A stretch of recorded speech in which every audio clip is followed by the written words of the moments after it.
IFM News. Lokal. Idol John, go ahead. Kinumpirmara na ni Miss Antoinette Bareng manipod iti Business Permit and Licensing Office iti siyudad ti Dawag agpatinggana kadagiti agusaway kit agkurkurang pailaeng nga ti puwersada wen empleyado iti opisina da. Siguro na wan paya ti 10 dagiti tao da a regular ket ditoy amariknada ti rigat nang nangrunano adda dagiti operasyon da. Imbatad na sigsigo din ang ito'y sa dagiti ang kaisa. Nga makaskasdi nga awan pay dagiti na ipatulod amang nayon kuma iti ang puwersada. Inain na, anam na main na asapin kuma ang manayunan na ti tao iti opisina tapno na ti kastakat may tultuloy dagiti servisyo. Lingyan tayo man dagiti paseti na panagsarita. Yung kakatadag kang kantang sa Bali. Anak naganan. It depend pa lang amin di kita interact. Sus Ginoo. Yun ang pagkitaam ita.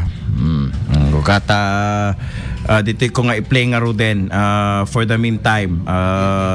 Adan, mayaten. Ilitak mo nga ro DJ material ni Idol Joan sus Ginoo Mario Josep. Mataranta dito Indonesian. Go. Ada pa lang ni.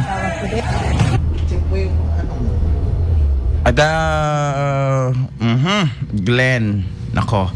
Wait lang, Idol Joan, ket ada technical difficulty and very difficult nga talaga.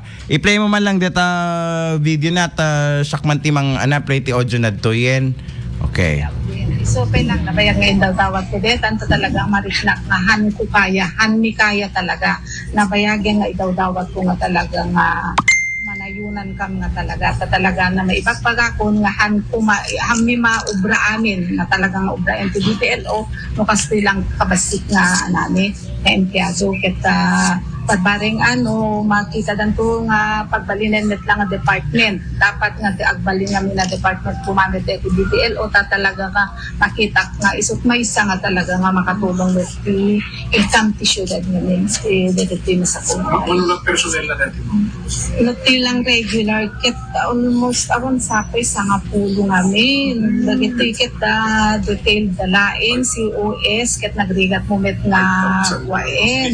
When ikwanti 6,000 nga negosyo, di ka talaga nga hanmi nga makuan am amin. Talaga nga ang ko talaga nga maibaga nga talaga nga na perfect amin nga trabaho to'y ado pinagkukurangan ni talaga dati kurang templado talaga. Joan. Di paset ti panagsarita ni Miss Antoinette Bareng at ti Business Permit and Licensing Office iti siyudad ti Lawag. Apek nagkurang da? When usually Idol Bernard dagiti tao da itatakit COS ken JO dagiti regular employees dapat awampay ti 10. Nagkid daw da idin Idol Bernard di nga ti question no apel patinggana kadagiti ket awan pay ken dagiti duma Idol Bernard nag-abroad da ada dagiti oportunidad dagiti met duma kaslang ada met dagiti personal nga biag da iti Kirwarna Idol Bernard. Okay. So, different reason. No? Apay, kasi iti mapaspasamak dita ngay BPLO. Okay? Any more, Idol Joan? Medyo pala nga ti damag, siyudad Ilawag, kadwa 99.5 Basin Lawag, Idol Joan 15, Tatak, Ermin.